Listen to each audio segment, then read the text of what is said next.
New audiobooks every week. On the Books Aloud channel, you'll find the best works of classic and contemporary literature, absolutely free. Subscribe so you don't miss any new releases, and be sure to click the bell icon to get notifications as soon as new audiobooks are published.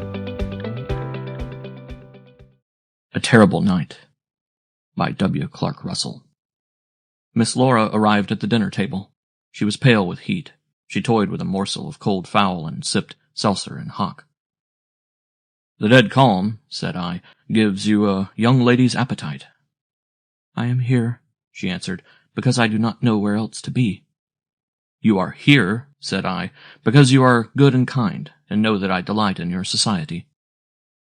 She fanned herself. As the mercury rises past a certain degree, sentiment falls. Emotion lies north and south of the line, hardly on it and less than a black skin. How deathlike was the repose upon the yacht! The sun had gone out in the western thickness with a flare like the snuff of a blown-out candle, and a sort of brown dimness as of smoke followed him, instead of the staring red and living glare that accompanies his descent in clear weather in those parts. The cabin lamp was lighted.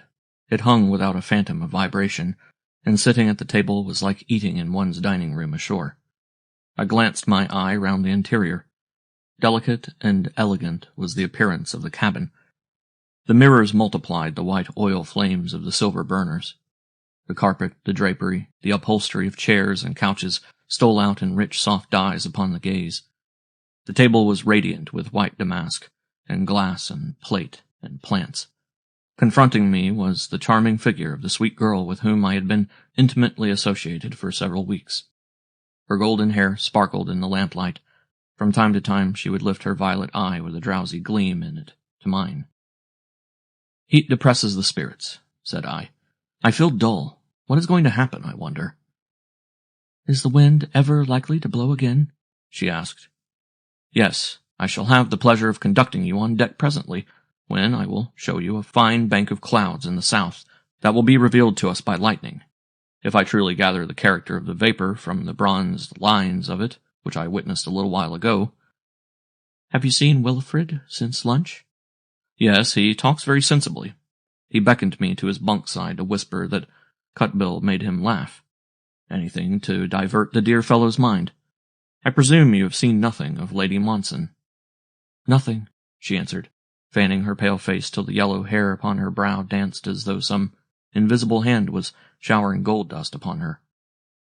"Jacob Crimp," said I softly, "is of opinion that he could drive Wilfred on deck by blacking his face, looking in upon him through his open porthole and calling himself the devil." "He need not black his face," said she, with the first smile that I had seen upon her lip that day. "But if he does anything of the sort, I hope he will be treated as Muffin was." "Yet I am of opinion," said I, "that a great fright would impel Wilfred to make for the door. He would pass through it, of course, and then his hallucination would fall from him." She shook her head. "You must not allow him to be frightened, Mr. Monson." "Depend upon it, I shan't," I replied. "I merely repeat a sour seaman's rude and homely prescription." As I spoke, the yacht slightly rolled, and simultaneously with the movement, as it seemed, one felt the dead atmosphere of the cabin set in motion. "Good!" I cried. "'Tis the first of the change. Now heave to it, my beauty." Again the yacht softly dipped her side. I jumped up to look at the telltale compass, and as I did so the skylight glanced to a pale glare, as of sheet lightning.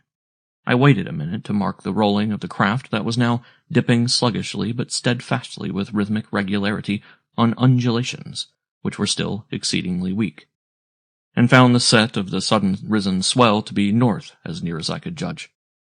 "Well, Miss Laura," said I think now we may calculate upon a breeze of wind presently, from a right quarter too." I looked at the hour. It was 20 minutes to 8. The death-like hush was broken, the preternatural repose of the last day and night gone.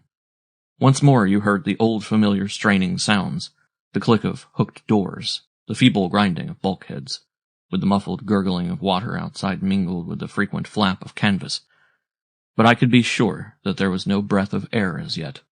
Not the least noise of rippling flowed to the ear, and the yacht still lay broadside on to her course. "Let us go on deck," said I. She sent her maid, who was passing at the moment for her hat, and we left the cabin. "Hello," I cried as I emerged from the companion, holding her hat that lay almost as cold in mine as if it were formed of the snow, which it resembled. "There's another of your friends up there, Miss Laura," and I pointed to the topgallant yardarm, upon which was floating a corpuscent, ghastly of hue but beautiful in brilliance. She looked up and spoke as though she shuddered. "Those things frighten me. What can be more ghostly than a light that is kindled as that is? Oh, Mr. Monson, what a wild flash of lightning!" A wild flash it was, though as far off as the horizon. Indeed, it was more than one stroke, a copper-colored blaze that seemed to fill the heavens behind the clouds with fire, against which incandescent background the skyline of the long roll of vapor stood out in vast billows, black as pitch, whilst from the heart of the mass there fell a light like a fireball, to which the sea there leaped out yellow as molten gold. I strained my ear. "No thunder as yet," said I. "I hope it is not going to prove a mere electric storm. Flames and detonations and an up-and-down cataract of rain, breathless in its passage with a deader calm yet to follow." All at once the light at the topgallant yardarm vanished. A soft air blew, and there arose from alongside a delicate, small, fairy-like noise of the lipping and sipping of ripples. "Oh, how heavenly is this wind!" exclaimed Miss Laura, reviving on a sudden like a gas-dried flower in a shower of rain. "It brings my spirits back to me." "Trimsail the watch!" bawled Crimp, but there was little to trim. All day long the yacht had lain partially stripped. "No good," Finn had said, in exposing canvas to mere deadness. She wheeled slowly to the control of her helm, bowing tenderly upon the swell that was now running steadily with an almost imperceptible gathering of weight in its folds, and presently she was crawling along with her head pointing north before the weak fanning, with the lightning astern of her, making her canvas come and go upon the darkness, as though lanterns green and rose-bright were being flashed from the deck upon the cloths. The sea was pale with fire round about us. Indeed, the air was so charged with electricity that I felt the tingling of it in the skin of my head, as though it were in contact with some galvanic appliance, and I recollect pulling off my cap whilst I asked Miss Laura if she could see any sparks darting out of my hair. The skylight, gratings, whatever one could sit upon, streamed with dew. I called to the steward for a couple of camp stools and placed them so as to obtain the full benefit of the draught feebly breezing down out of the swinging space of the mainsail. The air was hot, and under the high sun it would doubtless have blown with a parching bite that must have rendered it even less endurable than the motionless atmosphere of the calm. But the dew moistened it now. It was a damp night air with a smell of rain behind it besides, and the gushing of it upon the face was inexpressibly delicious and refreshing. "We are but little better than insects," said Miss Laura, "entirely the children of the weather." "Rather compare us to birds," said I. "I don't like insects." "You complain of feeling depressed just now, Mr. Monson. Are you better?" "I am the better for this air, certainly," said I, "but I don't feel particularly cheerful. I shouldn't care to go to a pantomime, for instance. Nor should I much enjoy a dance. What is it? The influence of that heap of electricity out yonder, I suppose," I added, looking at the dense black massed-up line of cloud astern, over all parts of which there was an incessant play of lightning, with copperish glances behind that gave a lining of fire to the edges of the higher reaches of the vast coast of vapor. It was like watching some gigantic hangings of tapestry wrought in flame. The imagination, rather than the eye, witnessed 100 fantastic representations. Heads of horses, helmets, profiles of titanic human faces, banners and feathers, and I know not what besides. It was very dark overhead, and past the bows, the thickness that had been upon the sky all day was still there. Not the leanest phantom of star showed, and the stoop of the heavens seemed the nearer and the blacker for the flashings over our taffrail, and for the pale phosphoric sheets which went wavering on all sides towards the murkiness of the horizon. I spied Finn conversing with Crimp at the gangway. The lightning astern was as moonlight sometimes, and I could see both men looking aloft at the weather in the south and consulting seriously. After a few minutes they walked slowly our way. "What is it to be, Finn?" said I. "Well, sir," he answered, "this here swell that's slowly a-gathering means wind. It will be but little more, though, than an electric squall, I think. A deal of fire and hissing and a burst of breeze, and then quietness again with the black smother spitting itself out ahead. The barometer don't seem to give more caution than that anyway, sir, but there's never no trusting what we can't see through. He turned to Crimp. Better take the mainsail off her, Jacob, said he, and let her slide along under her foresail, till we see what all that there yonder signifies. The order was given. The sailors tumbled aft, the great stretch of glimmering ashen cloths, burning and blackening alternately, as they reflected the tempestuous flares withered upon the dusk as the peak and throat halyards were settled away. The sail was furled, the huge main-boom secured, and the watch went forward softly as cats upon their naked feet. Ha! What is that? Right ahead, on a line with our bowsprit, there leapt from the black breast of the sea, on the very edge of the ocean, if not past it, a body of flame, brilliant as sunshine, but of the hue of pale blood. It came and went, but whilst it lived it made a ghastly and terrifying daylight of the heavens and the water in the north, revealing the line of the horizon as though the sun's upper limb were on a level with it, till the circle of the sea could have been followed to either quarter. "That was not lightning," cried Miss Laura in a voice of alarm. "Finn," I shouted, "did you see that?" "Aye, sir," he cried with an accent of astonishment from the opposite side of the deck. "What in the name of thunder was it, think you?" I inquired. "Looked to me like a cloud of fire dropped clean out of the sky, sir," he answered. "No, no," exclaimed the hoarse voice of the fellow who grasped the helm. "My eye was on it, Captain. It rose up." "Listen," cried I, "if any report follows it." But we could hear no sound save the distant muttering of thunder astern. "It looked as though a ship had blown up," said Miss Laura. "I say, Captain," I called, "do you think it likely that a vessel has exploded down there?" "There's been nothing in sight, sir," he answered. "And why? Because the atmosphere has been blind all day?" I replied. "You'd see the light of an explosion when the craft herself would be hidden." "'Twarn't no ship, sir," muttered the fellow at the wheel, considering himself licensed by the excitement of the moment to deliver his opinion.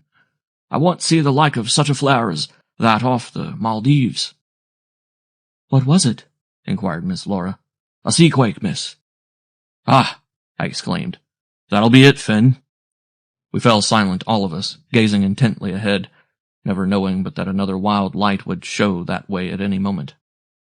Though I was willing enough to believe it to have been a volcanic upheaval of flame, I still had a fancy that it might be an explosion on board a ship, too, some big craft that had been out of sight all day, in the thickness.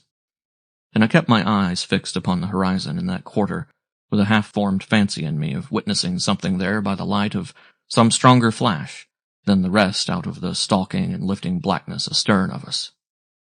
"I cannot help thinking," said Miss Laura, rising as she spoke, and arching her fingers above her eyes to peer through the hollow of her hands, "that I sometimes see a pale steam-like column resembling ascending smoke that spreads out on top in the form of a palm tree. Now I see it!" she cried as a brilliant flash behind us sent its ghastly yellow into the far confines ahead, till the whole ocean lifted dark and flat to it. The thunder began to rattle ominously. The light breeze faltered, and the foresail swung sulkily to the bowing of the vessel upon the swell that was distinctly increasing in weight. We all looked, but none of us could distinguish anything resembling the appearance the girl indicated.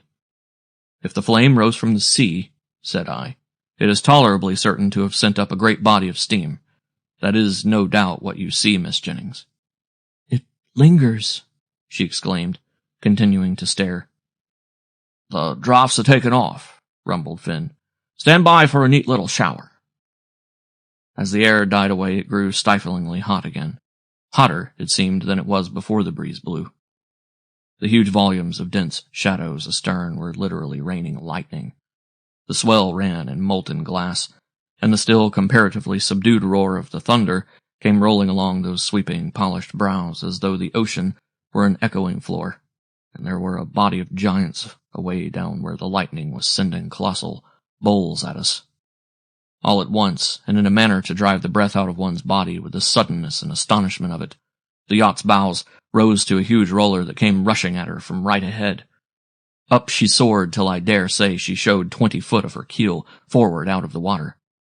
The vast liquid mass swept past the sides with a roar that drowned the cannonading of the heavens. Down flashed the vessel's bows whilst her stern stood up as though she were making her last plunge.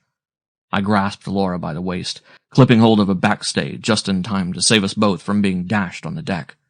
Finn staggered and was thrown.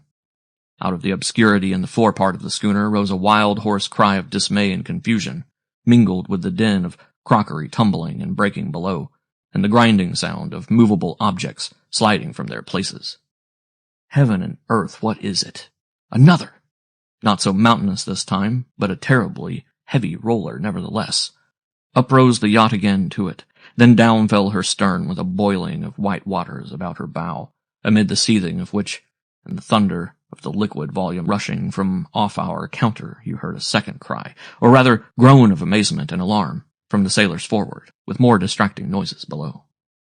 I continued to grip Laura, and to hold firmly to the backstay with my wits almost scattered by the incredible violence of the yacht's soaring and plunging, and by the utter unexpectedness of the swift, brief, headlong dance. But now the yacht floated on a level keel again, and continued so to float, the calm being as dead as ever it had been in the most stagnant hour of the day, saving always the southerly undulation which the two gigantic rollers had temporarily flattened out, though the heaving presently began again. I saw Finn rubbing his nose like a dazed man as he stood staring towards the lightning. "What could it have been?" cried Laura. "Two volcanic seas, mum," answered the fellow who grasped the wheel. "There's most times three. Captain, beg pardon, sir, but that'll have been a mighty bust up yonder, to have raised a weight of rollers to be felt as them two was all this distance away." "The most surprising thing that ever happened to me, Mr. Monson," cried Finn, still bewildered. A great drop of rain. A drop, do I call it? It seemed as big as a hen's egg, splashed upon my face. And at the same moment a flash of lightning swept in effulgence, as of noontide, into heaven and ocean, followed rapidly by an ear-splitting burst of thunder. "Finn's little shower is beginning," said I, grasping Laura's hand. "Let us take shelter. Anyway, the wet should cool the atmosphere if no wind follows. Bless me, how disgusting if it's to prove merely a thunderstorm." I conducted her to the cabin. At the foot of the companion step stood Lady Monson. She was without a hat. Her face was of a deadly white. Her large black eyes glowed with terror. Her hair was roughly adjusted on her head, and long raven-hued tresses of it lay upon her shoulder and hung down her back. I could well believe that the old lord whom Laura had met at my cousin's found something in this woman's tragic airs and stately person to remind him strongly of Mrs. Siddons as Lady Macbeth. "What has happened?" she exclaimed, addressing me without noticing her sister. I explained. "Are we in danger?" she exclaimed, with an imperious sweep of her fiery eyes over my figure, as though she could not constrain herself to the condescension of looking me full in the face. "I believe not," said I coldly, making as though to pass on, for I abhorred her manner and was shocked by her treatment of her sister. She stood a moment looking up, but there came just then a fierce flash of lightning. She covered her eyes. At the same moment somebody on deck closed the companion. She then, without regarding us, went to her cabin. Hardly had we seated ourselves when down plumped the rain. It seemed to roll over the edge of the cloud like the falls of Niagara, in a vast, unbroken sheet of water. There was as much hail as rain, the stones of the bigness you find only in the tropics, where there is plenty of lightning to manufacture them, and the sound of the downrush as it struck the deck and set the sea boiling was so deafening that, though the thunder was roaring almost overhead, nothing was to be heard of it. The lightning was horribly brilliant, and the cabin seemed filled with the sulphur-smelling blazes, though there was only a comparatively small skylight for them to show through. In a few minutes the rush of rain slackened. The volleying claps and rolling peals of thunder were to be heard again, with a noise and the intervals of the gushing of water overboard from our filled decks. "I hope the lightning will not strike the yacht," exclaimed Laura. "There is no safer place in a thunderstorm than a vessel in the middle of the wide ocean," I answered. At that moment the burly form of Cutbill came out of Wilfred's cabin. His head dodged to the right and left a while in the corridor, whilst he sought to make out who we were. Then, distinguishing us, he approached. "Beg pardon, sir," he exclaimed, "but his honour's growed very crazy and wants you to know What was the cause of the yacht pitching so heavily just now? I will go to his berth and explain, said I. Oh, Mr. Monson, please don't leave me, cried Laura. The lightning terrifies me. Then, Cutbill, said I, give my love to Sir Wilfrid and tell him the pitching of the yacht was to a couple of seas caused, as we suppose, by a submarine earthquake away down in the north, probably 15 miles distant.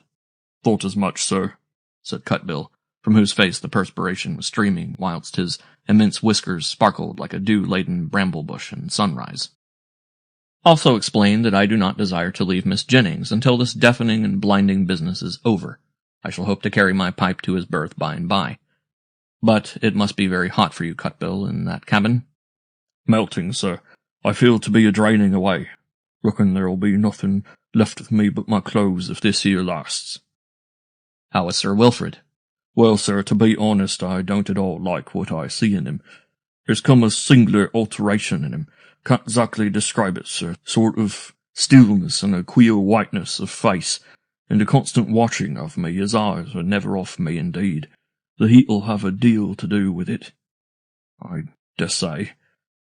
Some change may be at hand, said I, from which he may emerge with his miserable hallucinations gone. Yet the heat should account for a deal, too. Give him my message, Cutbill. The man knuckled his forehead and withdrew.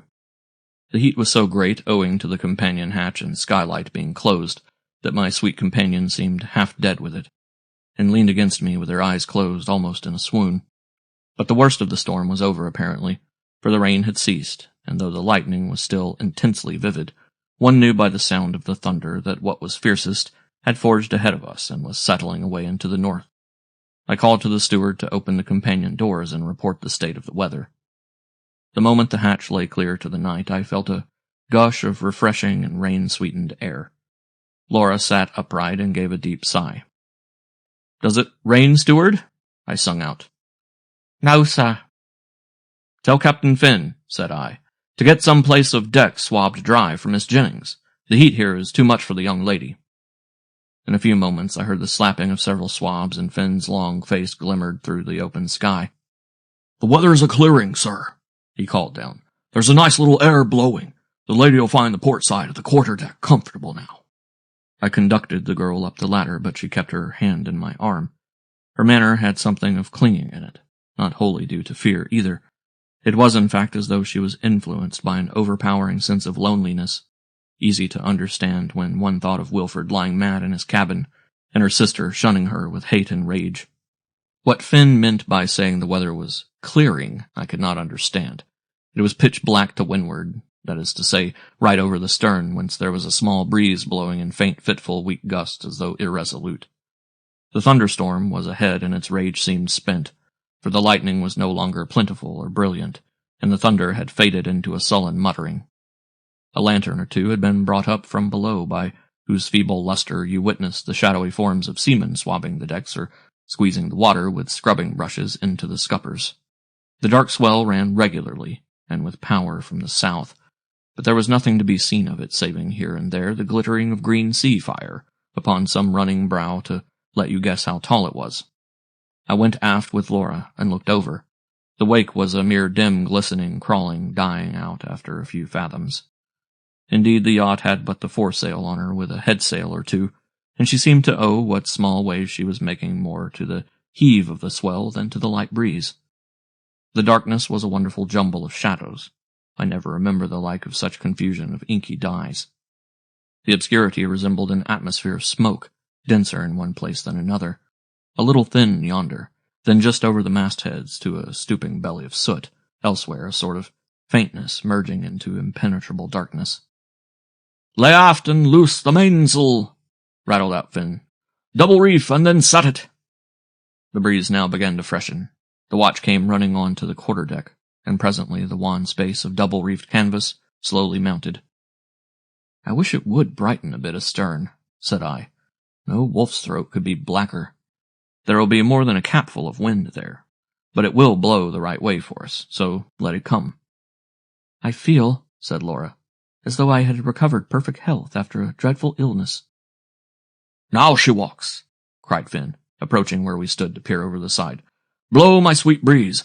By the nose on my face, Mr. Monson, I smell a strong wind a-coming. It did not need the faculty of smell to hit the truth. The breeze was freshening as if by magic. A little sea was already running, and the yeasty flashing of breaking heads spread far into the gloom. A loud noise of torn and simmering waters came from the bows, and a white race of foam was speeding arrow-like from under the counter. "There's my sister," whispered Laura. I instantly spied the tall figure of Lady Monson, standing on the top step of the companion ladder, taking in the deep refreshment of the wind.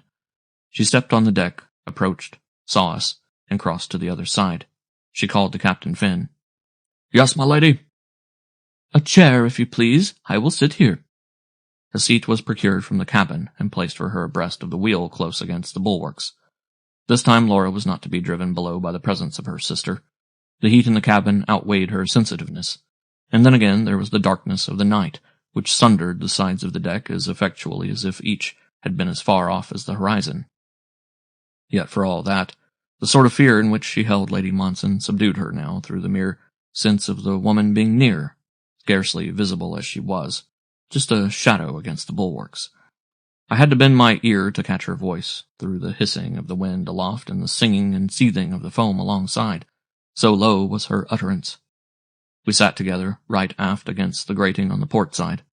The helmsman stood near with his eyes on the illuminated compass bowl, the reflection of which touched him as with a lining of phosphor, and exposed a kind of gilded outline of his figure against the blackness, as he stood swinging upon the wheel with a twirl of it, now and again to left or to right as the vessel's course on the compass card floated to port or starboard of the lubber's mark.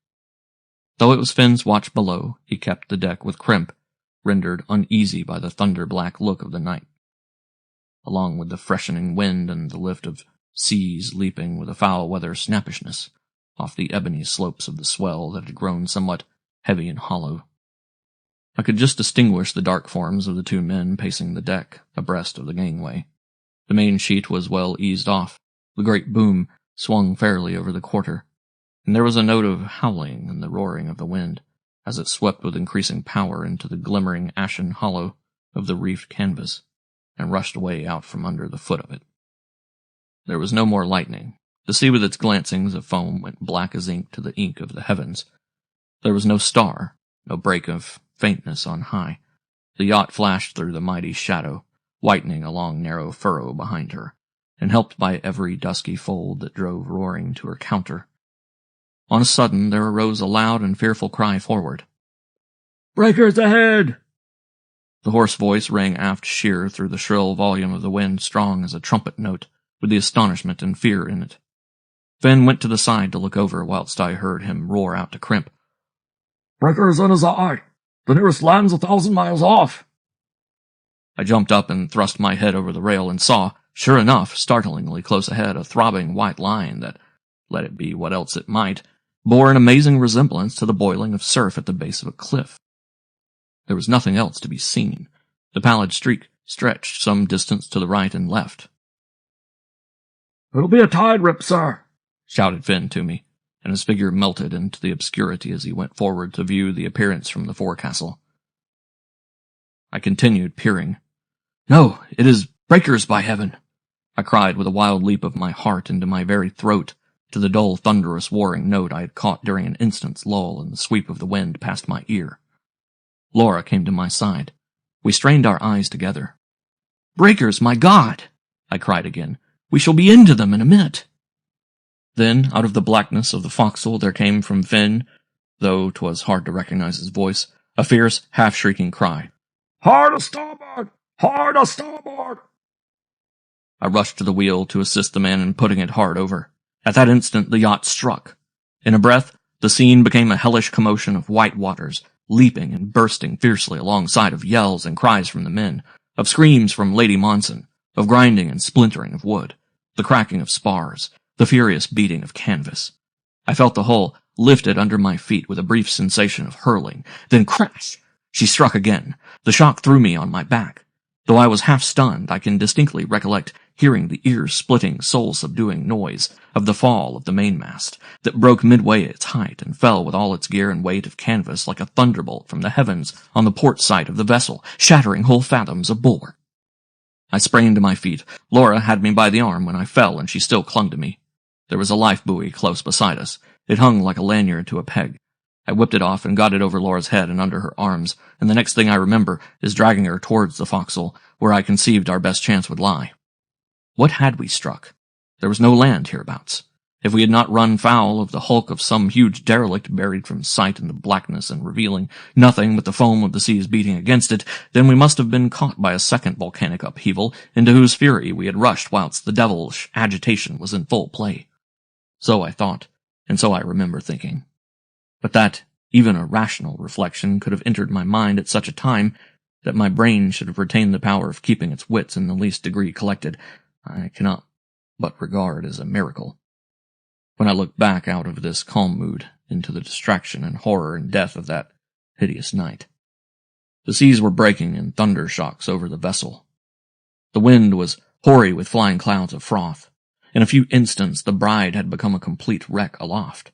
Upon whatever it was that she had struck, she was rapidly pounding herself into staves, and the horrible work was being expedited outside her by the blows of the wreckage of spars, which the sea poised and hurled at her with the weight and rage of battering rams. The decks were yawning and splitting underfoot. Every white curl of sea flung inboard black fragments of the hull. There was nothing in language to express the uproar, the cries and groans and screams of men maimed and mutilated by the fall of the spars or drowning alongside. I thought of Wilfred, but the life of the girl who was clinging to me was dearer to my heart than his or my own. I could hear Lady Monson screaming somewhere forward as I dragged Laura towards the forecastle. Sailors rushed against me, and I was twice felled in measuring 20 paces. The agony of the time gave me the strength of half a dozen men. The girl was paralyzed, and I snatched her up in my arms and drove forward, staggering and reeling, blinded with the flying wet, half drowned by the incessant play of seas over the side, feeling the fabric crumbling under my feet as you feel sand yielding under you as the tide crawls upon it. I knew not what I was about, nor what I aimed at doing. I believed I was influenced by the notion that since the yacht had struck bow on, her forecastle would form the safest part of her, as lying closest to whatever it was that she had run afoul of. I recollect that as I approached the fore-rigging, stumbling blindly with the girl in my arms, a huge black sea swept over the forward part of the wreck and swept the galley away with it as though it had been a house of cards. The rush of water floated me off my legs. I fell and let go of Laura. Half suffocated, I was yet in the act of rising to grope afresh for her, when another sea rolled over the rail, and I felt myself sweeping overboard with the velocity that a man falling from the edge of a cliff might be sensible of. What followed is too dreamlike for me to determine. Some small piece of floating spar I know I caught hold of, and that is what I best and perhaps only remember of that passage of mortal anguish. A terrible night.